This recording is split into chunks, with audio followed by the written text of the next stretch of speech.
हिंदू धर्मात माघ पौर्णिमा ही अत्यंत पवित्र आणि शुभ मानली जाते. या दिवशी गंगा स्नान, दान आणि विष्णू पूजेला विशेष महत्व आहे. यंदा 1 फेब्रुवारी रोजी माघ पौर्णिमा असणार आहे.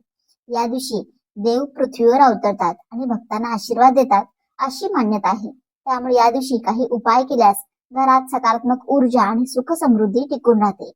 हिंदू पंचांगानुसार माघ पौर्णिमा रविवारी 1 फेब्रुवारी 2026 रोजी साजरी केली जाईल. या दिवशी शक्य असल्यास पवित्र नदीत स्नान करावे. जर घरीच स्नान करत असाल तर पाण्यात थोडे गंगाजल टाकून स्नान करावे. तसेच स्नानानंतर तांब्याच्या कलशातून सूर्याला अर्घ्य द्यावे. त्यामुळे आरोग्य समस्या कमी होतात. घराच्या मुख्य दरवाजातून सकारात्मक ऊर्जा घरात प्रवेश करत असते. म्हणून माघ पौर्णिमेच्या संध्याकाळी मुख्य दाराच्या दोन्ही बाजूंना तुपाचे दिवे लावावे. तसेच दारावर हळदीने स्वस्तिक काढून आंब्याच्या पानांचे तोरण लावावे. त्यामुळे कौटुंबिक वातावरण प्रसन्न राहते. प्रत्येक मराठी महिन्यात पौर्णिमा येते. पौर्णिमेपर्यंत शुक्ल पक्ष चालू असतो आणि पौर्णिमेच्या दुसऱ्या दिवसापासून कृष्ण पक्षाला सुरुवात होते. तर आजच्या व्हिडिओमध्ये आपण दर पौर्णिमेला करण्याची एक अत्यंत प्रभावी सेवा पाहणार आहोत.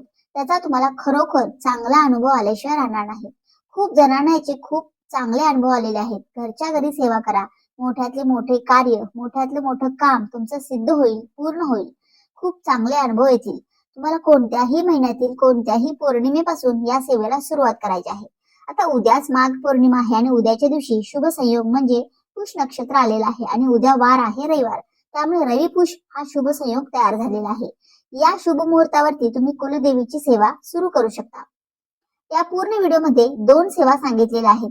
त्यामुळे तुम्ही हा व्हिडिओ शेवटपर्यंत नक्की पहा, म्हणजे तुम्हाला त्या सेवा व्यवस्थित समजतील. तसेच चॅनलवरती नवीन असाल तर सबस्क्राईब करा आणि व्हिडिओला एक लाईक करून कमेंटमध्ये तुमच्या कुलदेवीचे नाव नक्की लिहा, जेणेकरून कुलदेवीचा कृपा आशीर्वाद तुमच्यावरती आणि तुमच्या कुटुंबावर सदैव राहील. त्याचबरोबर बाजूच्या बेल आयकॉनलाही प्रेस करा, जेणेकरून जेव्हा कधी मी व्हिडिओ अपलोड करेन तेव्हा त्याचे नोटिफिकेशन सर्वात आधी तुमच्यापर्यंत पोहोचेल. या व्हिडिओमध्ये सांगितलेली कोणतीही एकच सेवा केली तरी सुद्धा चालेल. ही सेवा तुम्ही तुमच्या कुलदेवीसाठी करू शकता, देवी लक्ष्मीसाठी करू शकता किंवा अन्नपूर्णा देवीसाठी सुद्धा करू शकता.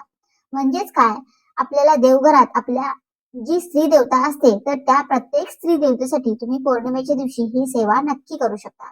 आणि सर्वात महत्वाची गोष्ट मी तुम्हाला सर्वात आधी सांगितली आहे, ही सेवा तुम्ही कोणत्याही महिन्यातील कोणत्याही पौर्णिमेपासून सुरू करू शकता.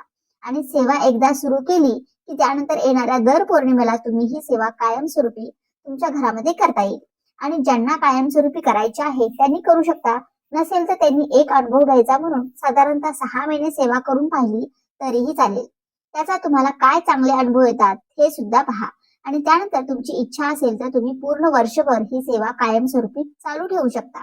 आता पौर्णिमेच्या दिवशी तुम्हाला सकाळी लवकर उठायचं आहे. लवकर म्हणजे किती, तर पहाटे 3 ते 3:30 वाजेपर्यंत तुमची अंघोळ झालेली असावी. याच ब्रह्ममुहूर्तावरती आपल्याला ही सेवा करायची आहे. यासाठी तुम्हाला पहाटे लवकर ब्रह्ममुहूर्तावरती उठून 3 ते 3:30 वाजेपर्यंत तुमची अंघोळ करून घ्यावी लागेल. कारण बघा का, आपल्याला जर देवीकडून काहीतरी पाहिजे आहे तर ते आपल्यावर म्हणजे आपल्यावरती प्रसन्न व्हावी, तिचा आपल्याला आशीर्वाद मिळावा असं जर वाटत असेल तर एवढा आपल्याला त्याग हा करावाच लागेल. तर पौर्णिमेच्या दिवशी आपण आपल्या झोपेचा त्याग हा करायचा आहे आणि लवकर उठायचं आहे. कारण ही जी वेळ आहे ती ब्रह्ममुहूर्तावरची वेळ असते आणि ब्रह्ममुहूर्तावर केलेली जी सेवा असते ती नेहमी फळाला जाते. म्हणजेच तिचं फळ आपल्याला अवश्य मिळतं. आणि आपली जी सेवा आहे आपण अगदी मनापासून निष्ठेने केलेली असेल तर त्याचं फळ सुद्धा संपूर्ण नक्कीच मिळतं. आणि तुम्ही कोणतीही सेवा जर ब्रह्ममुहूर्तावर करत असाल तर तुम्हाला त्याचा फायदा होणार म्हणजे होणारच. तर त्यासाठी तुम्हाला त्याचा अनुभव येणार म्हणजे येणारच. मग तुमच्या सुखासाठी तुम्हाला तुमच्या सुखाच्या साखर झोपेचा किंवा पौर्णिमेच्या दिवशी त्या झोपेचा त्याग करायचा आहे. अंघोळ झाली की स्वच्छ कपडे परिधान करायचे आहेत. तुम्हाला सर्वात आधी पहिलं काम करायचं आहे तर पौर्णिमेच्या दिवशी एक चिमूटभर कुंकू घ्यायचं आहे. हे कुंकू हळदीपासून बनवलेलं असावं तर ते अतिउत्तम, कारण हळदीपासून बनवलेलं कुंकू शुद्ध मानलं जातं. जर तुमच्याकडे ते नसेल तर तुम्ही बाजारातून विकत आणू शकता. आणि नसेलच तुम्हाला हळदीपासून बनवलेलं कुंकू भेटलं तर तुमच्याकडे जे कुंकू आहे तर ते कुंकू तुम्ही वापरू शकता. आता पहा, इथे आपल्याला कुंकू मार्जन करायचं आहे, पण थोडस वेगळ्या पद्धतीने करायचं आहे. तर बघा, त्यासाठी आपल्याला एक कलशामध्ये पाणी घ्यायचं आहे. त्यामध्ये थोडस चिमूटभर कुंकू आणि गुलाब पाणी टाकायचं आहे. थोडासा म्हणजे एक वडी कापूर घेऊन त्याची पावडर करून त्याच्यामध्ये आपल्याला टाकायची आहे. त्यानंतर तुमच्या देवघरातल्या सर्व देवी देवतांना तुम्हाला व्यवस्थितपणे स्नान घालायचं आहे आणि त्यांना देवघरामध्ये स्थापन करायचं आहे. त्यातल्या त्यात फक्त कुलदेवीचा जर तुमच्याकडे टाक असेल किंवा मग पौर्णिमेच्या निमित्ताने तुम्हाला सर्व स्त्री देवतांना या पाण्याने स्नान घालायचं असेल तर त्या सर्व स्त्री देवतांना तुम्ही एक एक करून स्नान घालण्यासाठी घेऊ शकता. या पाण्याने आपल्याला ह्या कुंकुवाच्या, कापुराच्या आणि गुलाब युक्त अशा सुगंधित पाण्याने आपल्याला स्नान घालायचं आहे. त्यानंतर काय करायचं आहे, जी कुलदेवीची मूर्ती असेल, टाक असेल किंवा तुमच्याकडे जे श्रीयंत्र असेल तर ते तुम्ही एका भांड्यामध्ये ठेवायचं आणि या चांदीच्या, तांब्याच्या किंवा मग पितळेच्या तांब्यातून या पाण्याचा तुम्हाला मूर्तीवरती अभिषेक करायचा आहे. तसेच टाकावर, मूर्तीवर किंवा मग श्रीयंत्र असेल तर श्रीयंत्रावरती अभिषेक करायचा. जसं कुंकवाच्या पाण्याने म्हणजे कापूरयुक्त कुंकवाच्या सुगंधित पाण्यानं देवी देवतांना स्नान घालायचं आहे. स्नान घालत असताना एक अतिशय प्रभावी मंत्र म्हणायचा आहे आणि तो मंत्र म्हणजे ओम श्रीम श्रीम कमले कमलालये प्रसिद्ध प्रसिद्ध ओम श्रीम श्रीम महालक्ष्मी नमः किंवा मग महालक्ष्मी कुंकुमार्चन प्रचोदया फट स्वाहा असा 108 वेळा मंत्र म्हणायचा आणि कुंकवाच्या पाण्याने स्नान घालून घ्यायचं आहे. आणि ही सर्व सेवा तुम्हाला पहाटे 3 ते 3:30च्या दरम्यानच करायची आहे. याचं कारण एकच, तुम्ही जर तुळजापूरच्या देवी भवानी आईच्या मंदिरात गेला असाल तर तिथे सुद्धा देवीचे पहाटे 3 ते 3:30चे रूप तुम्ही कधी बघितलं असेल तर अतिशय प्रसन्न रूप असतं, कारण त्यावेळी देवीचं स्नान घातलेलं असतं आणि देवी एकदम प्रसन्न मुद्रेमध्ये बसलेली असते. आणि त्यावेळी जर आपलं दर्शन झालं तर मग अतिशय चांगल्या प्रकारचा सुखद लाभ आपल्याला बघायला मिळतो. देवीचे ते रूप बघितल्यावर त्याच पद्धतीने तोच अनुभव घेण्यासाठी तुम्हाला पहाटे 3 ते 3:30 या वेळेतच तुम्हाला ही सेवा करायची आहे. कारण ही वेळ ब्रह्ममुहूर्तावरतीची असते आणि या वेळेत सर्व देवी देवता पृथ्वीवरती भ्रमण करण्यासाठी आलेले असतात. सर्व स्त्री देवतांसाठी हा विधी आपल्याला पौर्णिमेच्या दिवशी नक्की करायचा आहे. त्याचबरोबर तुम्हाला कुंकुमार्चन करत असताना 16 वेळा श्री सुक्तमचं पठण करायचं आहे. जर तुम्हाला 16 वेळा श्री सुक्तमचं पठण करणे शक्य नसेल तर तुम्ही 1 वेळा केलं तरी सुद्धा चालेल. इथे फक्त भाव महत्वाचा आहे, आपली श्रद्धा महत्वाची आहे. त्याचा सुद्धा पौर्णिमेच्या दिवशी तुम्हाला हा सुखद अनुभव नक्कीच येईल. कारण सुंदर असं वातावरण जे तयार होतं तर ते तुम्ही कदाचित जर पौर्णिमेची सेवा या वेळेला करावी याची माहिती तुम्हाला यापूर्वी माहिती नसेल आणि आता या नव्याने समजली असेल तर त्यानुसार तुम्ही दर पौर्णिमेला ही सेवा करायला सुरुवात करा. तुम्हाला नक्की या सेवेचा फायदा झाल्याशिवाय राहणार नाही. या दिवशी उंबरठ्यावर हळदीचं लेपन करणं, फरशी पुसणं, मुख्य दरवाजा पुसणं, गॅसची पूजा करणं या सेवा पौर्णिमा अमावस्येला आपल्या घरामध्ये झाल्याच पाहिजेत. आता दुसरी पौर्णिमेची सेवा आहे ती सेवा खूप फलदायी आहे. जर तुम्हाला ही सेवा करायची असेल तर ती पहिल्या पौर्णिमेपासून ते 11 पौर्णिमेपर्यंत करावी.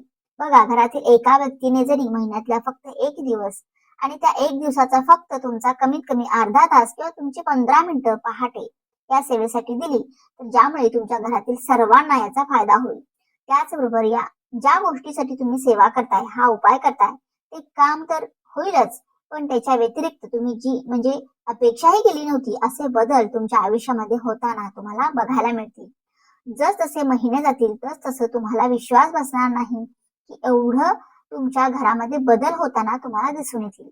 1 वर्षानंतर तुम्ही बघाल की 1 वर्षापूर्वीचं तुमचं आयुष्य काय होतं आणि 1 वर्षानंतरचं आता कुठे आहे. एकदम 0 वरून तुम्ही टॉप वर पोहोचाल. पण शेवटी काय, विश्वास महत्वाचा आहे आणि संयम सुद्धा तितकाच महत्वाचा आहे. बऱ्याच वेळेला घरामध्ये अशी परिस्थिती असते की मुलांचं शिक्षण झालेलं आहे पण नोकरी मिळत नाहीये. मुलं प्रयत्न तर करतायत, 100% देत आहेत, कष्ट करतात, पण त्यांना मनासारखा जॉब मिळत नाही, नोकरी मिळत नाही किंवा त्यांना हवी तशी संधी समोरून चालून येत नाही. तुम्ही खूप प्रयत्न करत आहात संतान प्राप्तीसाठी पण काही यश येत नाही, तर ही सेवा तुम्ही नक्की करा. याचा अनुभव तुम्हाला नक्की येईल. स्वतःचं घर होण्यासाठी प्रॉब्लेम येत आहे तर ज्या काही तुमच्या समस्या आहेत, तुमच्या संसारातील किंवा तुमच्या कौटुंबिक घरामध्ये ज्या काही समस्या असतील तर त्या प्रत्येक समस्येतून मार्ग काढण्यासाठी, त्या प्रत्येक परिस्थितीमधून बाहेर निघण्यासाठी सुद्धा तुम्ही हा उपाय करून बघा. तुम्हाला खूप चांगले रिझल्ट मिळतील. कोणत्याही महिन्यातील कोणत्याही पौर्णिमेपासून सलग 11 पौर्णिमा तुम्हाला ही सेवा करायची आहे. फक्त पहिल्या पौर्णिमेला संकल्प करायचा आहे. पहिल्या दिवशी संकल्प करायचा संकल्प एकदाच करायचा असतो, परत परत संकल्प करायचा नसतो. घरातील कोणत्याही महिलेने तुमच्या देवघरामध्ये कुलदेवीची मूर्ती असेल, कुलदेवीचा टाक असेल किंवा कुलदेवीचा फोटो असेल, तर पौर्णिमेच्या दिवशी सकाळी देवपूजा करताना कुलदेवीच्या टाकावर किंवा कुलदेवीच्या मूर्तीवर अभिषेक करून घ्यायचा आहे. फोटो असेल तर फोटो स्वच्छ पुसून घ्यायचा. देवघरामध्ये जिथे त्याची जागा आहे तिथे ठेवायचा. कमीत कमी पहाटे म्हणजे तुम्हाला 16 वेळा कुंकुमार्चन सेवा करून घ्यायची आहे. कुंकुमार्चन करताना देवीचा मंत्र म्हणावा, ओम ऐं ह्रीं क्लीं चामुंडाय विचे. आणि एखादी वेणी किंवा गजरा किंवा एखादं लाल फूल पौर्णिमेच्या दिवशी आवर्जून कुलदेवीला अर्पण करायचं आहे. काहीतरी गोडाचा नैवेद्य दाखवायचा आहे. खीर बनवली तर अतिशय उत्तम, कारण देवीला खीर प्रिय आहे. पण बाकी काही खीर करणं जर तुम्हाला शक्य नसेल तर तुम्हाला जे वाटेल ते काहीतरी गोडाचा नैवेद्य तुम्ही दाखवला तरी सुद्धा चालेल. सकाळी देवपूजा झाल्यानंतर तुम्ही ओटी भरली तरी सुद्धा चालू शकतं, किंवा दिवसभरामध्ये तुमच्या वेळेनुसार कधीही तुम्ही ओटी भरू शकता. ओटी भरण्यासाठी तुम्ही प्रत्येक पौर्णिमेला एक नवीन साडी घेतली तरी सुद्धा चालू शकतं, किंवा प्रत्येक पौर्णिमेला तुम्ही अगदी खणा नारळाने ओटी भरली देवीची तरी सुद्धा चालेल, काही हरकत नाही. जे काही तुम्हाला शक्य होईल दोन्हींपैकी एक ते तुम्ही घ्यायचं आहे. तुमच्या परिस्थितीनुसार तुम्ही घेऊ शकता. समजा तुम्ही साडी घेतली तर साडी घ्या, ब्लाऊज पीस घेतला असेल तर ब्लाऊज पीस घ्या. पण ती साडी किंवा तो ब्लाऊज पीस तुम्हाला ओटीमध्ये कोणी दिलेलं किंवा कोणत्या कार्यप्रसंगी तुम्हाला ती दिलेली नसावी, याची काळजी घ्यायची आहे. तो आपल्या पैशाने आपण विकत आणायचा आहे. ब्लाऊज पीस किंवा साडी यावर एखादा गजरा, वेणी, कमीत कमी 11 रुपये दक्षिणा ठेवायची. जास्तीत जास्त तुम्ही कितीही ठेवू शकता. ओटीवरती तांदूळ, हळकुंड, खोबऱ्याचा तुकडा, बदाम, अखंड बदाम, खारीक हे तुम्हाला घ्यायचं आहे. याचबरोबर हिरव्या बांगड्या 5 घ्यायच्या आहेत. हिरव्या बांगड्या सुद्धा विकत आणायच्या आहेत, कोणी दिलेल्या नसाव्यात. ज्या आपण सौभाग्याच्या वस्तू म्हणतो ना, तुम्हाला त्या ठेवायच्या असतील तर तुम्ही ठेवू शकता. जसे की नेलपेंटची बॉटल, मेहंदीचा कोन, या सगळ्या गोष्टी देखील तुम्ही ठेवू शकता. हे सगळं तुम्ही ठेवायचं असेल तर तुम्ही ठेवू शकता. बाकी इतर गोष्टींची गरज नाहीये. फक्त 5 बांगड्या आणि जोडवी तुम्ही ठेवली तरी सुद्धा चालू शकतं. जोडवी ही चांदीचीच असावी असं काही नाहीये. तुम्हाला जर शक्य असेल तर तुम्ही चांदीची घ्या, नाहीतर पूजा साहित्याच्या दुकानामध्ये गेल्यावर बघा आपल्याला ओटी भरण्यासाठी जोडवी, त्याचबरोबर छोटासा आरसा, कंगवा, हिरव्या बांगड्या किंवा कुंकवाची डबी हे सुद्धा मिळतं. तर ते सुद्धा तुम्ही घेतलं पूजा साहित्याच्या दुकानामधून तरी सुद्धा चालेल. हे एकत्र ठेवायचं. त्यासोबतच 5 फळं किंवा 5 फळं शक्य नसतील तर कोणतंही एक फळ आपण ठेवायचं. मग त्याच्यानंतर एका ताटामध्ये हे सर्व घ्यायचं साहित्य आणि सुरुवातीला आपल्या कुलदेवीला हळद कुंकू अर्पण करून घ्यायचं. आपल्या कपाळावरती हळद कुंकू लावायचं. त्यानंतर कुलदेवीचे नामस्मरण करायचं आहे. नामस्मरण करत असताना आपल्याला सुरुवातीला संकल्प करून घ्यायचा आहे आणि त्याच्यानंतर ही ओटी भरायची आहे. कुलदेवीला मागणं मागायचं. मनातल्या मनात गोष्ट बोलायची की कशासाठी तुम्ही हे सगळं करत आहात, किंवा माझ्या घरामध्ये सुख शांती राहू दे, आरोग्याची प्राप्ती होऊ दे. जे काही तुम्हाला हवं आहे ते तुम्ही या संकल्प करताना बोलायचं आहे. आणि हे ओटीचं ताट जे आहे ते आपल्या छातीसमोर सरळ येईल अशा पद्धतीने धरायचं आहे हातामध्ये. आणि त्यानंतर ते ताट जे आहे ते 3 वेळा तुम्हाला तुमच्या कुलदेवीचा फोटो असेल किंवा टाक असेल किंवा मूर्ती, देवघराला ते 3 वेळा तुम्हाला स्पर्श करायचा आहे. आणि ती ओटी जिथं म्हणजे देवघरासमोर ठेवलं तरी सुद्धा चालेल, किंवा मग जर जागा नसेल तर काय करायचं, खाली एखादा चौरंग किंवा पाट ठेवायचा आणि त्यावर ती ओटी ठेवली तरी सुद्धा चालेल. नमस्कार करायचा मनोभावे कुलदेवीला. आणि ती ओटी जी आहे त्या पौर्णिमेला आपण भरली त्या दिवशी तिथेच राहून द्यायची आणि पौर्णिमा तिथी संपेपर्यंत दुसऱ्या दिवशी मग हे जे ओटीचं साहित्य आहे ना ते सगळं तुम्ही घरामध्ये वापरू शकता, किंवा तुम्ही हे सगळं साठवून सुद्धा ठेवू शकता. आणि जेव्हा कधी तुम्ही तुमच्या कुलदेवीच्या मूळ पीठावर जाणार असाल दर्शनासाठी, तेव्हा तिथे जाऊन देवीला ही ओटी तुम्ही अर्पण करू शकता. किंवा तुमच्या गावामध्ये किंवा तुम्ही जिथे कुठे राहताय त्या एरियामध्ये कोणत्याही देवीचं मंदिर असेल तर त्या देवीच्या मंदिरामध्ये दुसऱ्या दिवशी जाऊन तुम्ही ही ओटी अर्पण करू शकता. जर तुम्ही मूळ पीठावर जाणार असाल तर फळ वगैरे त्याच्यातील खराब होणाऱ्या वस्तू आहेत ज्या असतात तर त्या तुम्ही खायच्या आहेत. वेणी गजरा काढून बाकीच्या गोष्टी तुम्ही ठेवू शकता. महिन्यातल्या पौर्णिमेची जी ओटी आहे ती तशीच सेवा, आणि जेव्हा मग तिथे गेल्यावर तुम्ही ती अर्पण करू शकता. जसं पौर्णिमा जातील तसं प्रत्येक पौर्णिमेला तुम्ही सेवा कराल, कुलदेवीची ओटी भराल, तर तुमच्या कुलदेवीच्या कृपेने तुमच्या आयुष्यात घरात इतके बदल होतील ना, की मी तुम्हाला सुरुवातीला सांगितलं तसं खूप चांगले अनुभव तुम्हाला येतील.